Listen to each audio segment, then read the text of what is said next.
आज इस कार्यशाला में उपस्थित मंडल के मंडल ऋण प्रबंधक महोदया एवं सभी वरिष्ठ अधिकारियों को मेरा सादर नमस्कार है। इस राजभाषा कार्यालय में मैं इस कार्यक्रम की अध्यक्षा मंडल ऋण प्रबंधक महोदया डॉक्टर मोनिका अग्निहोत्री जी का स्वागत करता हूं। साथ ही मैं स्वागत करता हूं अपर मंडल ऋण प्रबंधक परिचालन महोदय, अपर मंडल ऋण प्रबंधक इंफ्रा महोदय एवं अपर मंडल ऋण प्रबंधक प्रशासन तथा इस मंडल के अपर मुख्य राजभाषा अधिकारी महोदय, साथ में मुख्य चिकित्सा अधीक्षक बादशाहनगर एवं सभी वरिष्ठ अधिकारियों का भी मैं स्वागत करता हूं। हर वर्ष 20 अक्टूबर को विश्व ऑस्टियोपोरोसिस दिवस मनाया जाता है। इसी संदर्भ में आज मैं मंडल ऋण प्रबंधक महोदया की अनुमति से ऑस्टियोपोरोसिस रोग की रोकथाम, निदान एवं उपचार की जागरूकता को बढ़ाने के लिए मंडल के मुख्य चिकित्सा अधीक्षक डॉक्टर संजय श्रीवास्तव जी के व्याख्यान हेतु आमंत्रित करना चाहूंगा। मैम, आपकी अनुमति। मेरी अनुमति है। धन्यवाद मैम। अब मैं मुख्य चिकित्सा अधीक्षक डॉक्टर संजय श्रीवास्तव जी से निवेदन करूंगा कि सर आप इस विषय पर अपना व्याख्यान दें। सर। नमस्ते मैडम एंड प्रणाम to all the officers of the division. सभी को मेरा प्रणाम है। और विश्व ऑस्टियोपोरोसिस दिवस जो कल मनाया जाता है, उस विषय पर मैं आज कुछ विचार आप सबके संज्ञान में लाना चाहता हूं और निश्चित रूप से जो आपकी जानकारी भी बढ़ाएंगे और आपका ज्ञानवर्धन भी करेंगे। तो ये एक छोटा सा एक छोटा सा प्रेजेंटेशन मैं आप सभी के लिए प्रस्तुत कर रहा हूं। ऑस्टियोपोरोसिस, जिसको हिंदी में कहते हैं अस्थि सुषिरता, इसके क्या कारण हैं, क्या लक्षण होते हैं, इससे बचाव के क्या उपाय हैं और इसका उपचार कैसे करते हैं, इस विषय पर एक सामान्य जन के तौर पर मैं जानकारी दूंगा। बहुत ज्यादा चिकित्सकीय बात नहीं करूंगा, लेकिन सिर्फ वही बात बताऊंगा जो आप सबके लिए उपयोगी है और एक सामान्य जन को जानना आवश्यक है। तो सामान्य हड्डी की संरचना क्या होती है, जरा सबसे पहले हमको ये जानना होगा। तो हड्डी जो है वो एक प्रकार का संयोजी ऊतक है, कनेक्टिव टिश्यू है, जिसमें काफी मात्रा में कैल्शियम और फास्फोरस मौजूद होता है। आप सबको मालूम है हड्डी के अंदर कैल्शियम और फास्फोरस की प्रचुर मात्रा होती है, जिसकी वजह से हड्डियां मजबूत होती हैं। हड्डी में 25% पानी होता है, 25% कोलेजन प्रोटीन होता है और शेष 50% खनिज लवण जैसे कैल्शियम और फास्फोरस होते हैं। तो इस तरह से अगर आप देखें तो हड्डी की संरचना में आधा भाग कैल्शियम और फास्फोरस यानी खनिजों का है, जो हड्डी को मजबूती प्रदान करते हैं। कोलेजन प्रोटीन और कैल्शियम का मिश्रण हड्डियों को मजबूती प्रदान करने के साथ साथ लचीला भी बनाता है। कैल्शियम मजबूती प्रदान करता है और कोलेजन प्रोटीन जो है वो हड्डियों को फ्लेक्सिबल करता है, जिससे कि हड्डियां थोड़ा थोड़ा तनाव के साथ साथ, फोर्स के साथ साथ मुड़ भी सकती है, थोड़ा बहुत बेंड भी हो सकती है और लचीली बनी रहती है। मोटे तौर पे हमारे शरीर में दो प्रकार की हड्डियां मिलती हैं। एक होती है कॉम्पैक्ट या कॉर्टिकल बोन, दूसरी होती है कैंसलस बोन। इधर देखिए, मैंने जो दाईं तरफ फोटो लगाई है उसमें अगर आप देखें तो कॉर्टिकल और कॉम्पैक्ट बोन जो दाईं तरफ बिल्कुल है वो कॉर्टिकल बोन है और इधर की तरफ जो है वो कैंसलस बोन है, जिसमें आपको छोटे छोटे जाली नुमा छेद दिखाई दे रहे होंगे। और हड्डी के अंदर एक खोखली नली होती है जिसे मेडुलरी कैविटी कहते हैं, और उस मेडुलरी कैविटी में जो मज्जा होती है वहां से ही सारा रक्त का निर्माण होता है और इसीलिए मज्जा का स्वस्थ रखना बहुत आवश्यक होता है। और आप में से जो भी मांसाहारी लोग हैं, आपने देखा होगा जब भी वो कभी हड्डी वगैरह खाते हैं तो उसके अंदर जो नलकी के अंदर जो सामान होता है उसको खूब मजे ले लेके खाते हैं, क्योंकि बहुत ही पोषक होता है और वो जो है वो आपके रक्त को बनाने में और रक्त को बेहतर क्वालिटी देने में मदद देता है। तो ऑस्टियोपोरोसिस में होता क्या है कि हड्डियां कमजोर हो जाती हैं और भंगुर हो जाती हैं, यानी बहुत जल्दी टूट जाती हैं। बहुत ही जरा सी छोटी सी ताकत लगी, छोटा सा फोर्स हुआ और हड्डी टूट गई। इसलिए हड्डियों में कैल्शियम की कमी हो जाती है, जिसकी वजह से हड्डियां कमजोर पड़ जाती हैं, टूटने लगती हैं। अगर आप फोटो देखें तो इसमें नीचे की तरफ मैंने आपको एक नॉर्मल हड्डी का फोटो दिखाया है, जिसमें जो छेद आपको दिखाई दे रहे हैं वो सामान्य हैं, और उसी के और दाईं तरफ अगर आप देखें तो देखेंगे कि जो सुराख हैं ये और बड़े बड़े हो गए हैं। उनके चारों तरफ की जो वॉल है वो पतली हो गई है। तो जब दीवार पतली हो गई है, हड्डी का छेद बड़ा हो गया है, हड्डी खोखली हो गई है, इसी को हम लोग अपनी सामान्य भाषा में ऑस्टियोपोरोसिस कहते हैं, जिसमें हड्डियां कमजोर पड़ जाती हैं और जल्दी टूट जाती हैं। अब ऑस्टियोपोरोसिस के क्या स्टेजेस होती हैं, क्या चरण होते हैं? सबसे पहला चरण होता है लगभग 30 साल की उम्र में इसकी शुरुआत होनी शुरू हो जाती है। 30 के ऊपर आप गए, धीरे धीरे हड्डियों का क्षरण शुरू हो जाता है, लेकिन इस स्टेज में कोई भी लक्षण प्रकट नहीं होता, क्योंकि हड्डियों के घिसने की दर और हड्डियों के बनने की दर लगभग बराबर होती है, जो लगभग 30 साल की उम्र तक होता है। यहीं से शुरुआत होनी शुरू हो जाती है। और दूसरा चरण शुरू होता है लगभग 35 साल में। 35 साल में भी कोई खास लक्षण नहीं आता, लेकिन हड्डियों के गलने में और हड्डियों के बनने में असंतुलन प्रारंभ हो जाता है, जिससे धीरे धीरे हड्डियों का क्षरण यानी कमजोरी शुरुआत हो जाती है। इसका तीसरा चरण होता है लगभग 45 साल की उम्र में। इसमें हड्डियों के कमजोर होने के कुछ ना कुछ लक्षण दिखने लगते हैं, जो भी मैं आपको बताऊंगा भी। हड्डियों में बनना कम हो जाता है, घिसना ज्यादा शुरू हो जाता है, और इसीलिए हड्डियां दुखने लगती हैं। और जो चौथी स्टेज होती है, जैसे ऑस्टियोपोरोसिस कहते हैं, उस तक आते आते हड्डियां कमजोर हो जाती हैं, बहुत जल्दी टूटने लगती हैं। जरा सा भी प्रेशर पड़ा और तड़ से हड्डी टूट जाती है। और कभी कभी तो ऐसा होता है कि हड्डियां टूट गई और आदमी को पता भी नहीं लगा, जिसकी वजह से आदमी गिर जाता है। तो कमजोर और भंगुर हड्डियां हो जाती हैं, हड्डियों में बराबर दर्द बना रहता है, और जरा सी चोट या बिना किसी स्पष्ट कारण के हड्डी टूट जाती है। तो ये 4 स्टेज होती हैं, जो लगभग 30 साल से स्टार्ट होती हैं। 35 साल में तक लगभग कुछ नहीं होता। 45 साल के बाद से इसके लक्षण प्रकट होने शुरू हो जाते हैं, जो हमने आपको चौथे स्टेज में दिखाए। अब आप देखिए इसकी क्या होता है। मैंने बाईं तरफ दिखाया एक नॉर्मल हड्डी, जैसा मैंने आपको पहले भी दिखाया था, मजबूत हड्डी होती है। हड्डी के अंदर मात्रा कैल्शियम की, फास्फोरस की, कोलेजन की खूब सारी होती है, छोटे छोटे सुराख होते हैं। और जब बीच वाली फोटो अगर आप देखें तो उसमें सुराख कुछ बड़े हो गए हैं, और उसकी तरफ की चारों तरफ की दीवार जो है वो थोड़ी थोड़ी कमजोर होती जा रही है। और जब हड्डियां बहुत ज्यादा कमजोर हो जाती हैं, तो जो दाईं तरफ सबसे फोटो मैंने आपको दिखाई है, उसमें देखिए मधुमक्खी के छत्ते की तरह खूब बड़े बड़े छेद से हो जाते हैं, और हड्डी का जो टिश्यू है, ऊतक है, वॉल है, वो कमजोर पड़ जाती है। अब इसके कारण क्या होते हैं, क्यों ऑस्टियोपोरोसिस होती है, इसके क्या प्रीडिस्पोजिंग फैक्टर है, क्या इसके जोखिम के कारण है, इसको जानने की जरूरत है। सबसे पहली बात होती है आयु। महिलाओं में 50 वर्ष और पुरुषों में 65 वर्ष के पश्चात हड्डियां कमजोर होनी शुरू हो जाती हैं, ऑस्टियोपोरोसिस होनी शुरू हो जाती है। और चूंकि महिलाओं में थोड़ा जल्दी होता है, रजोनिवृत्ति के फौरन बाद ही ये शुरू हो जाता है, इसलिए महिलाओं में विशेषकर इसका ज्यादा रोल है, और उसके बारे में थोड़ा सा मैं भी आपको आगे बताऊंगा भी। इसके बाद दूसरा कारण होता है रेस या वंश। जो लोग श्वेत उसके रेस के हैं या एशियाई नस्ल के लोग हैं, उनमें ये ऑस्टियोपोरोसिस ज्यादा मिलती है। परिवारों में रन करती है। अगर किसी के परिवार में हड्डियां कमजोर होने की बीमारी है, जल्दी जल्दी टूटने की बीमारी है, तो उन लोगों को ऑस्टियोपोरोसिस होने के चांस ज्यादा रहते हैं। जो छोटे छोटे लोग होते हैं, छोटे आकार के, उनमें ऑस्टियोपोरोसिस बहुत होती है। और खासकर हमारे भारतीयों में आपने देखा होगा, पश्चिमी सभ्यता के मुकाबले काफी छोटे आकार के लोग होते हैं, इसलिए छोटे आकार के होने की वजह से हड्डी की मात्रा कम रहती है और ऑस्टियोपोरोसिस दिखती है। हार्मोन के स्तर, महिलाओं में रजोनिवृत्ति के पश्चात एस्ट्रोजन की कमी हो जाती है, जिसकी वजह से ऑस्टियोपोरोसिस होती है।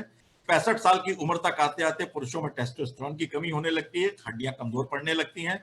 इसके अलावा थायराइड हार्मोन, पैराथायराइड हार्मोन और एड्रिनल ग्लैंड के कुछ हार्मोन जो हैं, जब इनकी शरीर में कमी होने लगती है, तो जिसकी वजह से हड्डियां कमजोर हो जाती हैं। अगला कारण है आराम तलब जीवन शैली। खासकर इस लॉकडाउन के पीरियड में हर कोई घर के अंदर या तो कुर्सी पर बैठा रहा या बिस्तर पर लेटा रहा, एक्टिविटी रही नहीं। हड्डियों को एक्टिविटी चाहिए, और इसीलिए आराम तलब जीवन शैली जिसकी नॉर्मल तौर पे होती है, उनके अंदर हड्डियां बहुत कमजोर होती हैं और जल्दी ऑस्टियोपोरोसिस की वजह से टूटती हैं।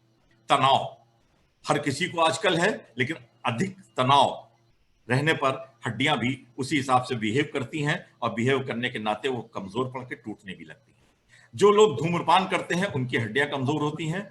जो लोग अल्कोहल का ज्यादा सेवन करते हैं, उनकी भी हड्डियां कमजोर हो जाती हैं। और इसके अलावा कोकीन और कोला पदार्थ, खासकर कोका कोला, कोक का जो सेवन ज्यादा करते हैं, कैफीन का यानी कॉफी का सेवन ज्यादा करते हैं।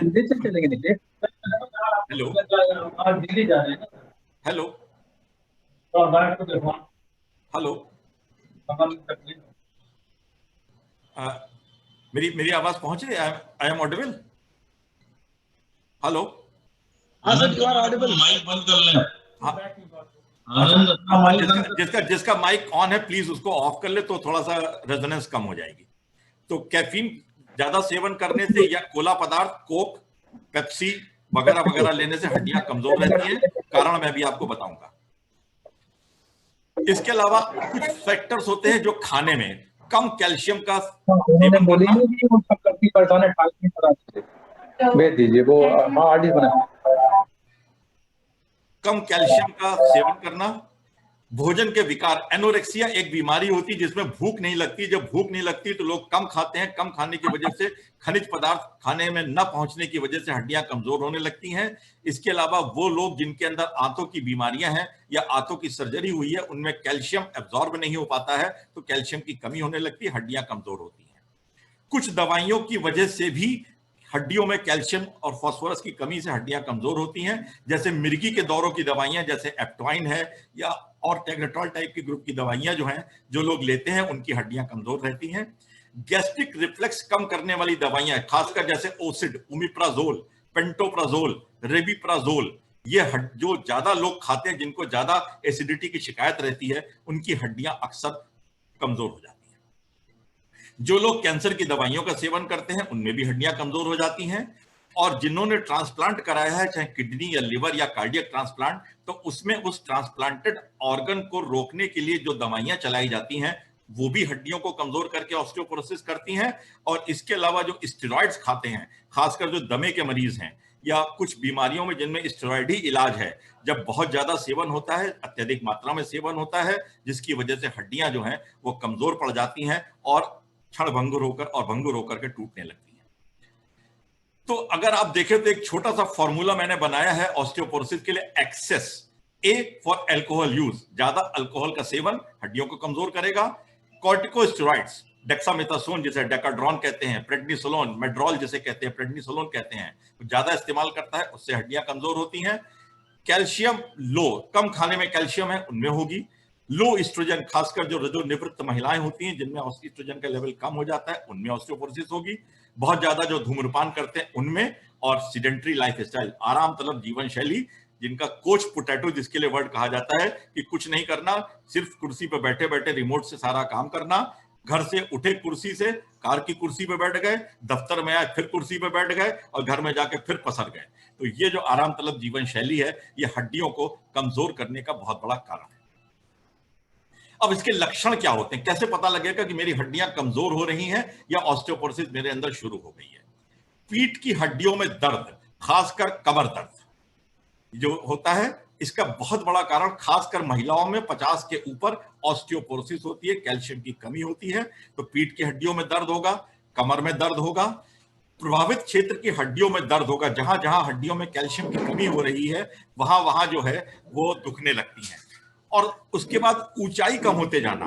अगर आप अपनी लंबाई को नापते चले तो 50 साल के बाद आपकी जो है लंबाई हर साल 1 सेंटीमीटर लगभग कम होती जाती है, विशेषकर महिलाओं में। और इसीलिए आपने देखा होगा कि जब बुढ़े लोग हो जाते हैं तो झुक जाते हैं या छोटे हो जाते हैं। ये इसलिए होता है कि रीढ़ की हड्डी की जो गुड़िया होती हैं वो कमजोर होकर टूटने लगती हैं और ऊंचाई कम होती जाती है। एक लक्षण ये भी है। और हड्डियों का टूटना, विशेषकर कूल्हे की हड्डी, रीढ़ की हड्डी या कलाई की हड्डियां अगर टूट रही हैं, खासकर 50 से ऊपर की महिलाओं में या 65 से ऊपर के पुरुषों में, तो ऑस्टियोपोरोसिस एक बहुत बड़ा कारण है, यानी हड्डियों का कमजोर होना एक बहुत बड़ा कारण है। एक एक्सरे आपको दिखा रहा हूं। ये देखिए, एक महिला का कलाई का एक्सरे है, जिसमें जो है नीचे की तरफ चूड़ियों के ठीक नीचे अगर आप देखें तो उसकी कलाई की हड्डी टूटी हुई है। ये सबसे कॉमन होता है, जरा सा फिसले या कुछ हुआ और हड्डी टूट गई।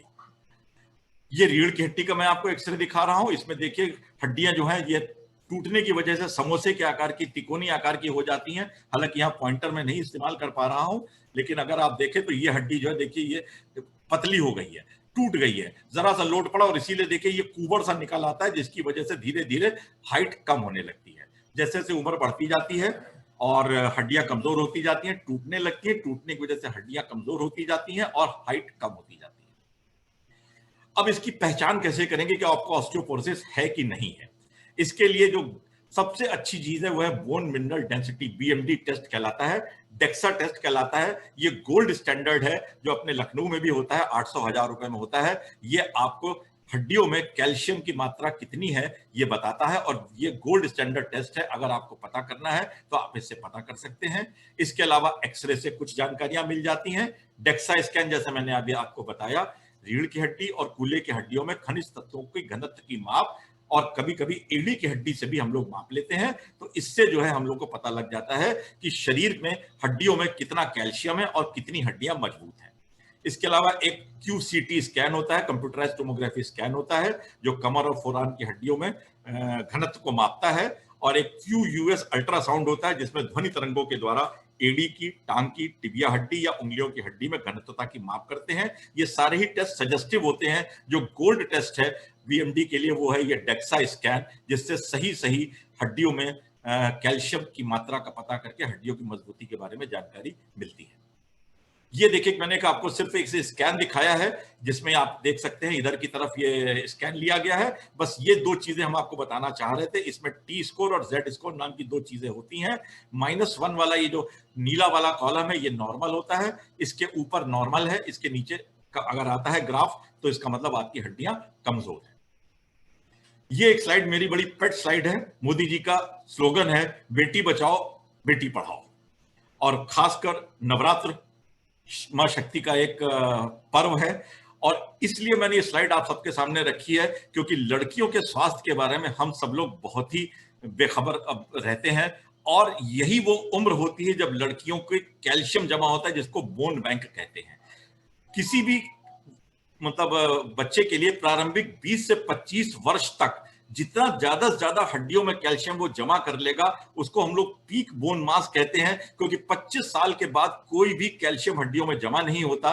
25 साल तक आपने जितना कैल्शियम अपनी हड्डियों में जमा कर लिया, वही जिंदगी आपके काम आता है। इसलिए बचपन से लेके, ये देखिए इन्फेंट, उससे थोड़ी बड़ी बच्ची, उससे थोड़ी बड़ी बच्ची, उससे थोड़ी बड़ी, उससे थोड़ी बड़ी, और उससे थोड़ी बड़ी, यानी करीब करीब 1 साल से लेकर 20-22 साल तक की उम्र तक इस बालिकाओं का अगर हम लोग अच्छे से पोषण करते हैं, उन्हें अच्छे से कैल्शियम वगैरह देते हैं, उनकी हड्डियां मजबूत रहती हैं, तो आगे जाके जब वो मातृत्व की तरफ जाती हैं, तो उनको कैल्शियम की कमी की वजह से होने वाले रोग नहीं होते।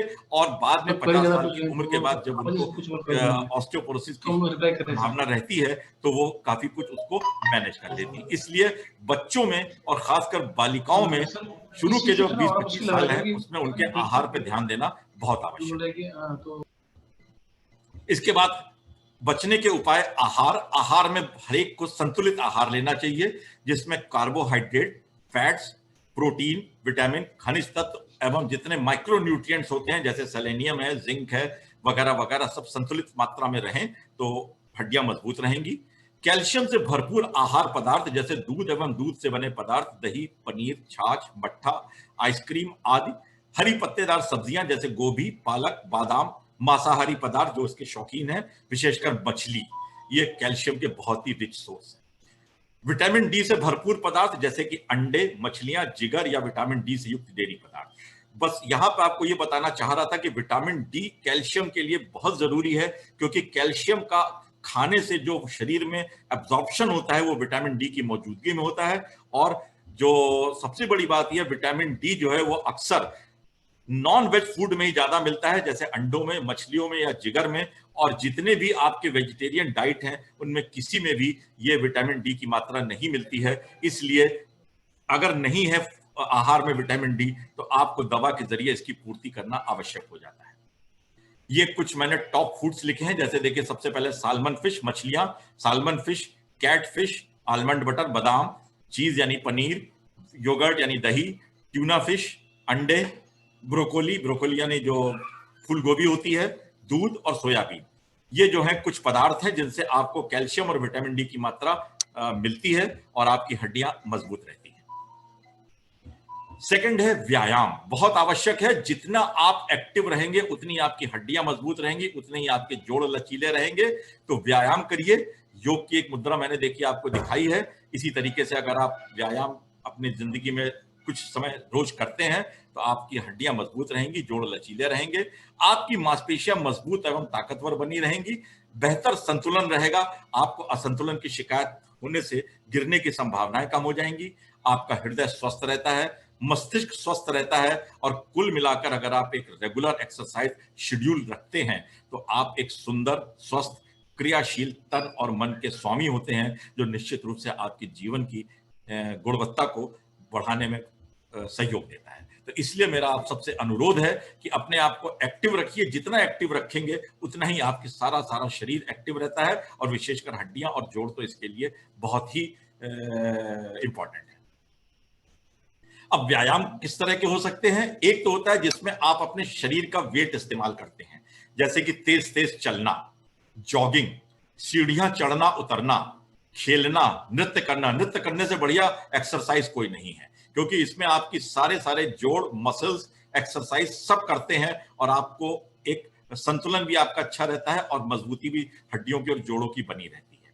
इसके अलावा प्रतिरोध करने वाली कुछ एक्सरसाइज हैं, जैसे साइकिल चलाना, तैराकी करना, वेट लिफ्टिंग करना या जिम एक्सरसाइज। इनमें से कोई भी चीज अगर आप अपनी जिंदगी में प्रतिदिन कम से कम 20, 25, 30 मिनट करते हैं तो आपकी हड्डियां मजबूत रहती हैं, और जब मजबूत हड्डियां रहेंगी तो आपका हड्डी और जोड़ से संबंधी रोग होने की संभावनाएं, विशेषकर ऑस्टियोपोरोसिस की, काफी कम हो जाती है।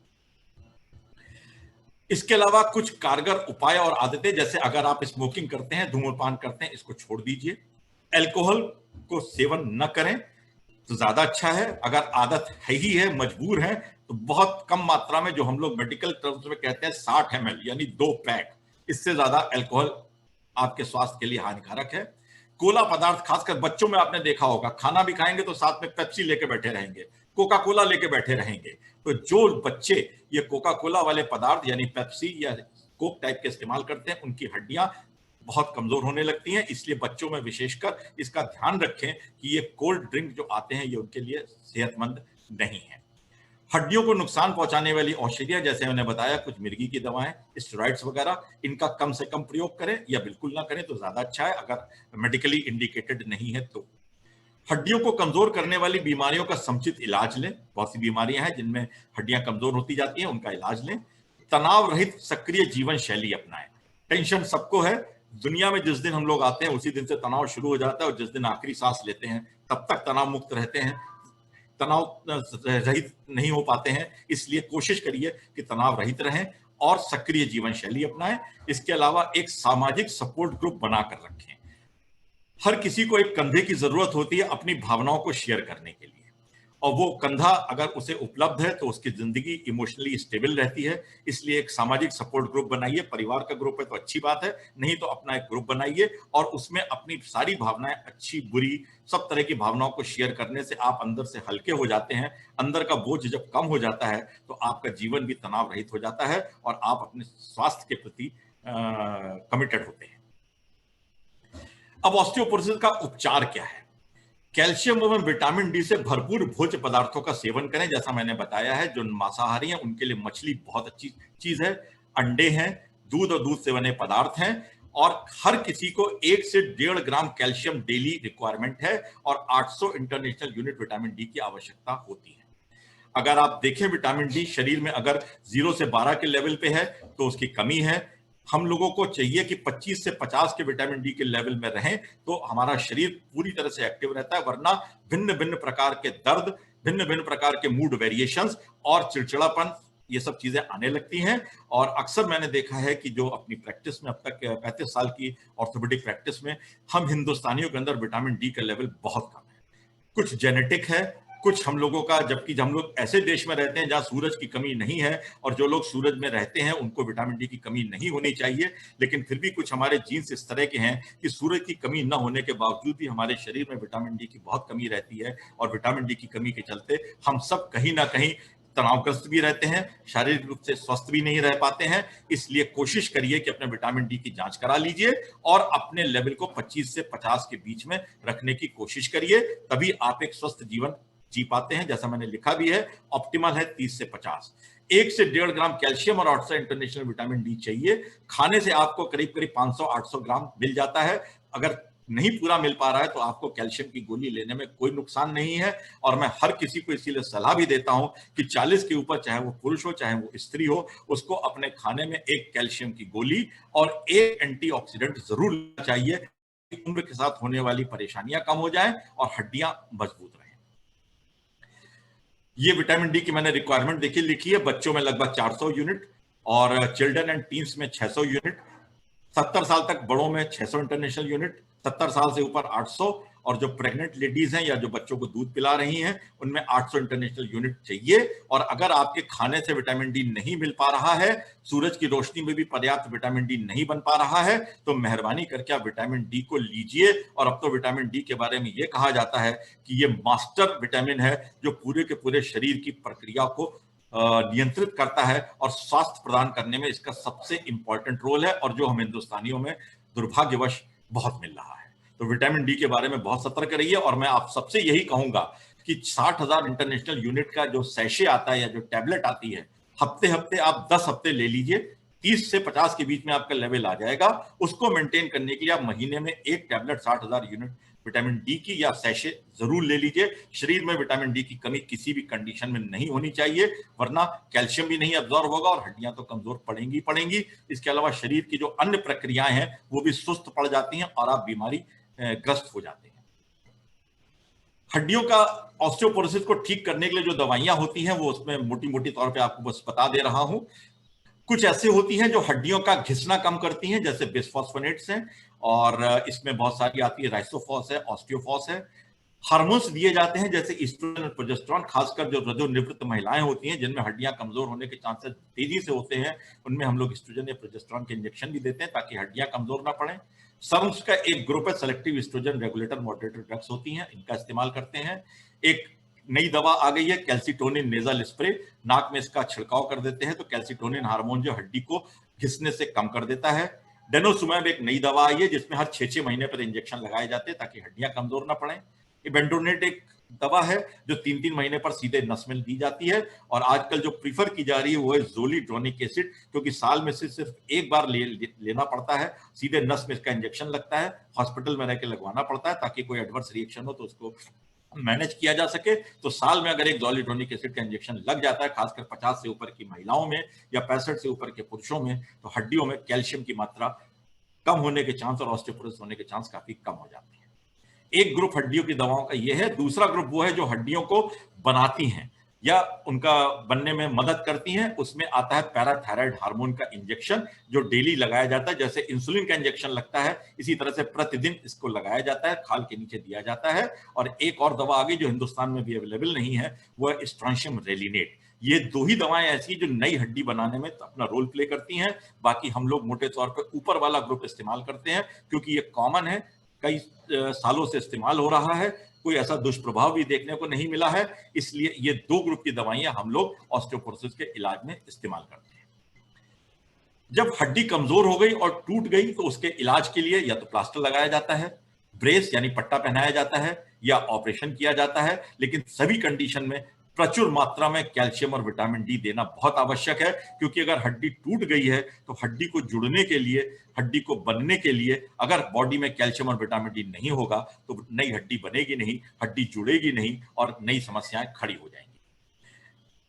कुछ ऑपरेशन आपको दिखा दे रहा हूं जो हम लोग करते हैं। कूलर देखिए, इधर की तरफ बाईं तरफ प्लेट लगी है, पेच पड़ा है, उसके बीच वाली में देखिए रॉड पड़ी है, और उसके बगल वाली में जो है एक नया हिप रिप्लेस कर दिया गया, क्योंकि हड्डी नहीं देना संभव नहीं था तो निकाल करके उसकी जगह पे एक रिप्लेसमेंट कर दिया गया है। इस तरह के ऑपरेशंस जब ऑस्टियोपोरोसिस की वजह से हड्डियां टूटने लगती हैं, कमजोर होती हैं, किए जाते हैं।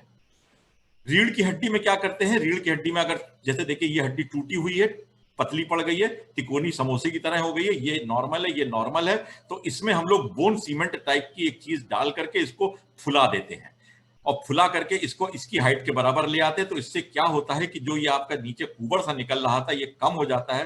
जब कुबड़ कम हो जाता है तो दर्द कम हो जाता है, तकलीफ कम हो जाती है। इसको हम लोग अपनी भाषा में काइफोप्लास्टी कहते हैं। और इसी तरह की एक और ये है वर्टिब्रोप्लास्टी कहलाती, जिसमें ये फ्रैक्चर हड्डी में आप इंजेक्शन के जरिए बोन सीमेंट पहुंचा करके इसको फुला करके इसको नॉर्मल हाइट दे देते हैं और जो मरीज को दर्द है और समस्याएं हैं वो कम हो जाती है। तो अब आखिर में आपके मतलब की क्या बात है? What is the take home message?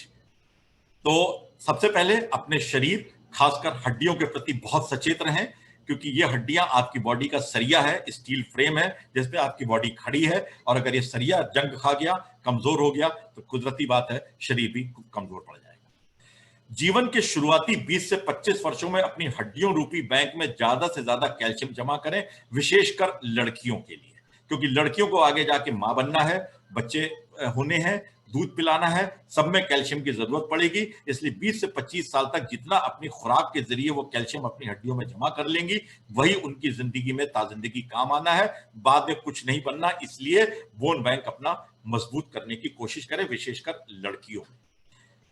पौष्टिक एवं संतुलित आहार का नियमित सेवन करें। खाने में सब चीज होनी चाहिए, फैट्स भी होनी चाहिए, प्रोटीन भी होनी चाहिए, विटामिन भी होने चाहिए, खनिज भी होने चाहिए और सूक्ष्म तत्व भी होने चाहिए। अगर किसी भी चीज की कमी हो जाएगी तो शरीर में रोग होना स्वाभाविक है। रोजाना कम से कम 1 घंटा अपनी क्षमता अनुसार व्यायाम करें। अगर आप पैदल चल सकते हैं पैदल चलें, आप कुछ नहीं कर सकते तो बैठे बैठे अपने शरीर की व्यायाम कर सकते हैं, लेकिन कोशिश ये करिए कि 1 घंटा पूरे 24 घंटे में कम से कम अपने शरीर के लिए जरूर निकालिए और कुछ ना कुछ एक्सरसाइज हल्की फुल्की या जैसी आप कर सके जरूर करिए, क्योंकि यही आपकी हड्डियों को, जोड़ों को और मांसपेशियों को मजबूत करेगा। फास्ट फूड और junk food, pizza, burger, noodles और भी तरह की चीजें जो आती हैं, इनसे बचना है, क्योंकि इनके अंदर जो प्रिजर्वेटिव इस्तेमाल होते हैं वो प्रिजर्वेटिव हड्डियों को खोखला करने में बहुत बड़ा रोल प्ले करते हैं। और आजकल के जमाने में आप सब देखा होगा, बच्चों को क्या चाहिए, 2 मिनट्स मैगी नूडल, क्योंकि उसका विज्ञापन आता है। लेकिन आपको अपने बच्चों को इससे बचाने की कोशिश करनी है, क्योंकि ये सब प्रिजर्वेटिव हड्डियों को कमजोर करेंगे और आगे आने वाली जिंदगी में उनको नुकसान पहुंचाएंगे। कैल्शियम, मैग्नीशियम और विटामिन डी एवं K2 से भरपूर भोज्य पदार्थों का सेवन करें। जैसा कि मैंने बताया है कि अगर आप नॉन वेज हैं, नॉन वेज वालों को जरा इन चीजों की कमी कम होती है, क्योंकि नॉन वेज फूड में विटामिन डी भरपूर मिलता है, प्रोटीन भी भरपूर होता है और वेज के लिए थोड़ी सी दिक्कत रहती है। लेकिन अगर आप वेजिटेरियन है, मायूस न हो, आप दवाओं के जरिए इसकी पूर्ति कर लें। एक कैप्सूल या एक टैबलेट रोज ले लेने से कोई भी ऐसा नुकसान नहीं है। आराम तलबी छोड़कर सक्रिय जीवन शैली अपनाएं। जरा सा शरीर को कष्ट दें, काया को कष्ट दें और कोशिश करें कि दिन भर में आप कम से कम आधा घंटा, पौना घंटा एक्सरसाइज के जरिए अपनी शैली को सक्रिय रखें, ताकि हड्डी, जोड़, मांसपेशियां कमजोर ना पड़े। अगर आप धूम्रपान करते हैं या अल्कोहल या कोला पदार्थों का सेवन करते हैं, आप कोशिश करें न लें, क्योंकि हड्डियों को कमजोर करने में ये बहुत बड़ा रोल प्ले करते हैं। दवाओं का कम से कम आवश्यकता भर सेवन करें। आपने देखा होगा, लोगों की आदत होती, जरा सा कहीं दर्द हुआ, फट से जो है एक ब्रूफेन की गोली खा ली, वो वरान की गोली खा ली, और कुछ नहीं हुआ तो एक आदत सी बन जाती है। जरा सा कुछ हुआ तो फट से एक गोली चबाने में उनको ऐसा लगता है कि पता नहीं क्या चीज उन्होंने हासिल कर ली। लेकिन मेरा आप सबको निवेदन है, दवाइयों पे कम से कम एतबार करें, कम से कम सेवन करें, क्योंकि दवा अगर किसी रोग को ठीक करती है तो कहीं ना कहीं कुछ इसका अपना दुष्प्रभाव या कुप्रभाव भी होता है, जो आगे आने वाले समय में आपकी सेहत को प्रभाव डाल सकता है। तनाव रहित प्रसन्न चित्त जीवन पद्धति अपनाएं। जीवन है, ऊंच नीच लगी रहेगी, अप एंड डाउन लगा रहेगा, जीवन का हिस्सा है। इनसे तारतम्य बैठा के चलना, इनके साथ संतुलन बैठा के चलना ही शायद हम सबके लिए सुखकर होगा, हितकर होगा, लाभकारी होगा। तो इसलिए तनाव रहित और प्रसन्न चित्त जीवन जिए। अगर ऑस्टियोपोरोसिस के लक्षण आपको लग रहे हैं, कमर दर्द, हड्डियों में दर्द या ऊंचाई कम होना, इस तरह की हड्डियां टूट रही हैं, तो इसका जितना जल्दी से जल्दी हो सके इलाज शुरू कर दें, क्योंकि इससे पहले कि बहुत नुकसान हो जाए और जो ठीक ना हो पाए, तो ऑस्टियोपोरोसिस के लक्षण आते ही डॉक्टर से सलाह लें, BMD टेस्ट करा लें, विटामिन डी टेस्ट करा लें, और अगर जरूरत है तो उसका इलाज अवश्य ले लें। अगर हड्डी आपकी टूट गई है तो उसका जो भी सही इलाज हो सकता है, चाहे प्लास्टर के जरिए, पट्टे के जरिए, ऑपरेशन के जरिए, जरूर लीजिए। और लेकिन साथ में कैल्शियम और विटामिन डी की भरपूर मात्रा लेना बहुत जरूरी है, वरना हड्डी जुड़ती नहीं है। और एक बार अगर हड्डी न जुड़ने की स्थिति में आ गई तो फिर दुनिया का ऑपरेशन कर लो, दुनिया का इलाज कर लो, कामयाबी अक्सर मिल नहीं पाती है। तो हाँ, ठीक है, how to keep your bones strong and healthy. सबसे पहले बूस्ट योर कैल्शियम इनटेक। अपने खाने में कैल्शियम की मात्रा बढ़ाएं। ये कुछ फूड्स हैं जो मैंने साथ में दिखाए हुए हैं। Enjoy early morning sunlight. सुबह धूप में बैठे आधा पौना घंटा, आपका विटामिन डी, अगर जेनेटिक कोई ऐसी नुकसान नहीं है तो बनेगा और विटामिन डी अच्छा मिलेगा आपको। Avoid excess salt. किसी भी आदमी को एक दिन में 5 ग्राम से ज्यादा नमक नहीं लेना चाहिए। 1 चम्मच नमक पर्याप्त है। इससे ज्यादा अगर आप नमक लेते हैं तो गुर्दे की बीमारियां भी हैं, हड्डियों की कमजोरी भी है, इसलिए बहुत ज्यादा खाने में नमक का उपयोग न करें। नंबर 4, स्मोकिंग अगर आप करते हैं, बहुत बड़ा कारण है हड्डियों को कमजोर करने का, छोड़ दें। सोडा, कोका कोला, ये सब जो पेप्सी कोला, इनको नो कहना सीखें, तभी आप मजबूत हड्डियां रख पाएंगे। कॉफी कम से कम पिएं, क्योंकि कॉफी भी हड्डियों को बहुत कमजोर करती है। मेरी बातों को आप लोगों ने इतने गौर से सुना, ध्यान से सुना, इसके लिए आप सबका तहे दिल से शुक्रिया अदा करता हूं। बहुत बहुत धन्यवाद। Thank you. Thank you doctor साहब।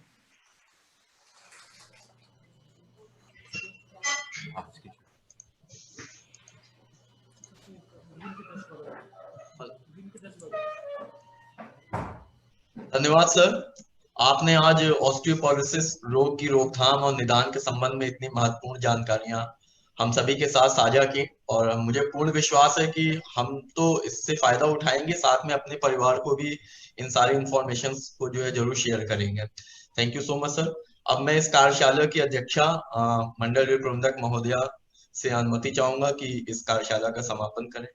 मैम।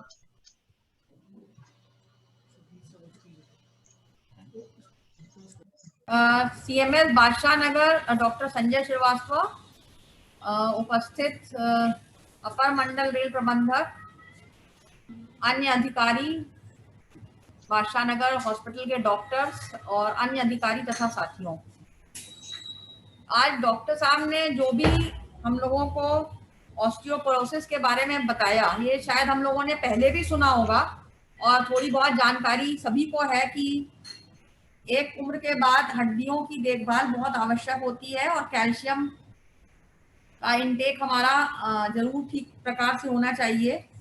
लेकिन जिस तरीके से डॉक्टर साहब ने बहुत ही अच्छा एक व्याख्यान किया, सारी बातों को शुरुआत से समझाया और उससे पूरी बातें समझ में आ गई कि कोई भी चीज़ अगर करनी है तो क्यों करनी है और कोई चीज़ अगर करनी है तो उससे क्या फ़ायदा होगा।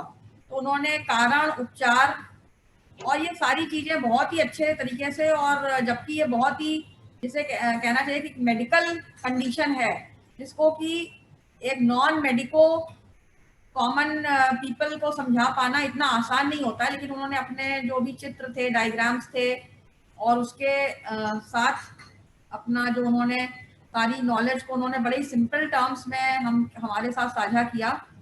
तो उससे मेरा पूरा विश्वास है कि हम सभी लोगों को काफ़ी कुछ जानकारी हासिल हुई और व्यक्तिगत तौर पे हम लोग इसका लाभ उठाएंगे और हमारे साथ जो भी लोग जुड़े हुए हैं, हमारे परिवार के सदस्य, हमारे ऑफिस में जो अन्य कर्मचारी हैं, साथी हैं, या हमारे जो जानने में संबंधी हैं, हमारे मित्र हैं, उनको भी हम लोग ये जरूर बताएंगे कि किस प्रकार से हमें इसके लिए बचाव और सावधानियां बरतनी हैं। तो पुनः मैं इस अवसर पर आप सभी को धन्यवाद दूंगी और बधाई भी दूंगी, और विशेष तौर पर हमारे जो ADRM एडमिन हैं मिस्टर राघवेंद्र कुमार और मिस्टर महेश, इन लोगों ने एक पहल करी इस प्रकार की और बहुत कम समय में सभी को एकत्रित करके और एक ये जो प्रयास किया, ये बहुत अच्छा है। इस श्रृंखला को आप लोग जारी रखें। इस प्रकार से हम लोगों का एक ज्ञानवर्धन भी होता है और जो आम बीमारियां हैं उनके बारे में जो एक प्रचलित जो चीज़ें होती हैं, हमें कुछ गलत फहमियां भी होती हैं, वो भी दूर होती हैं और क्या अच्छी चीज़ें करनी है, ये हमारे जीवन शैली का हिस्सा बनती हैं। तो मैं पुनः आप लोगों को सभी को धन्यवाद देना चाहूँगी। डॉक्टर साहब बहुत बहुत धन्यवाद। Thank you. Thank you ma'am. नमस्कार। धन्यवाद मैम, आपके उत्साहवर्धन के लिए बहुत बहुत शुक्रिया मैम। अब मैं औपचारिक धन्यवाद ज्ञापन के लिए ADRM एडमिन एवं अपर मुख्य राजभाषा अधिकारी महोदय से निवेदन करूंगा। सर, आप वोट ऑफ थैंक्स दें। आदरणीय DRM मैडम, CMS सर और ADRM इंफ्रा महेश और सभी जितने भी लोग इस कार्यक्रम को देख रहे हैं, इसके पीछे मैम आज हम सुबह ऐसे ही न्यूज़ देख रहे थे, उसमें ये था कि कल वर्ल्ड ऑस्टियोपोरोसिस डे मनाया गया। तो ये ऐसी चीजें हैं, जैसे डॉक्टर साहब ने बताया कि हर इंसान का, वो चाहे बच्चा हो, चाहे बड़ा हो, बूढ़ा हो, सबके उससे जुड़ा होता है कि इसकी कितनी हमें लाइफ में इसके सोचने की जरूरत है। तो फिर डॉक्टर साहब से बात हुई कि डॉक्टर साहब क्यों ना आप खुद इसमें स्पेशलाइज्ड हैं तो इस पे लेक्चर दें। तो ये मैम इसी के फलस्वरूप डॉक्टर साहब ने इतना बढ़िया प्रोग्राम किया, आपकी परमिशन के हिसाब से कार्यक्रम हम लोगों ने किया और डॉक्टर साहब से हमने फिर भी रिक्वेस्ट किया है डॉक्टर साहब इस तरीके के अगर कोई वर्ड्स या नेशनल डे इस तरीके के होते हैं तो जो भी आपके यहाँ हॉस्पिटल में जो डॉक्टर साहब लोग एक्सपर्टाइज है उसमें उस क्षेत्र में इस तरीके का वेबिनार करते रहे। और इस बार केवल शुरुआत थी तो बहुत कम ऑफिसर इसमें जुड़ पाए। अगली बार हम लोग चाहेंगे कि हमारे फैमिली मेंबर्स भी इसमें जुड़े, तो अगली बार काफी हम पब्लिसिटी करेंगे उसके लिए अभी आगे से हम प्लान बना रहे हैं। तो मैडम आप आई और सभी लोग आए इस कार्यक्रम में, इसके लिए मैं सभी को बहुत बहुत धन्यवाद देता हूँ। Thank you. धन्यवाद सर। अब मैं इस कार्यशाला का औपचारिक समापन करने की मैम से अनुमति चाहूंगा। मैम समापन की अनुमति। धन्यवाद।